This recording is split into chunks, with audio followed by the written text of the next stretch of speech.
Salut la team, j'espère que vous allez bien. Aujourd'hui on se retrouve pour une nouvelle vidéo qui va aborder le sujet des codecs de compression. Je vais essayer de ne pas trop rentrer dans le côté technique, mais je vais vous expliquer le plus clairement possible ce qu'est un codec vidéo et à quoi ils servent. Avant de commencer, comme d'habitude, n'hésite pas à t'abonner, à liker et à commenter la vidéo, c'est un soutien hyper important et ça me fait super plaisir. Allez, on se retrouve juste après l'intro.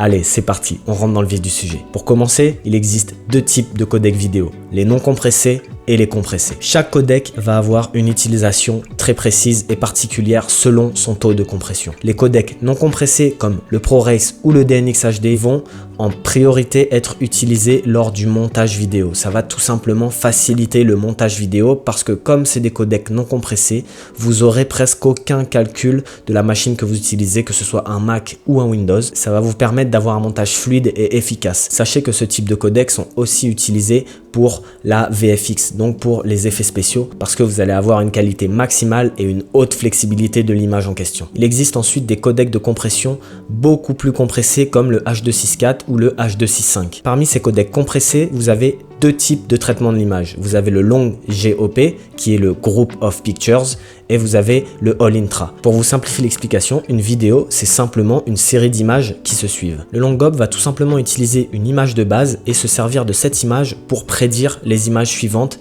et ainsi de suite. Cependant, ce procédé de compression GOP va demander à votre machine un certain temps de traitement et donc demander beaucoup plus de temps lors de la lecture de ces images. Contrairement à ça, le All Intra lui va capturer chaque image telle qu'elle est. Le fichier fini pèsera beaucoup plus lourd, cependant votre machine n'aura aucun calcul à faire vu qu'il aura toutes les images qui sont nécessaires pour la lecture de ce fichier. Mais attention, il ne faut pas confondre les codecs et les conteneurs. Les conteneurs, ça va tout simplement être l'extension du fichier. Ça va être .mp4, .mov, .avi, alors que le codec, lui, va être le calcul, l'algorithme de compression de votre fichier, comme le H.264 ou le H.265. Sachez que le conteneur ne définit absolument pas le codec. Je prends l'exemple du .mov. En H.264, vous avez certaines caméras qui délivrent des images en .mov.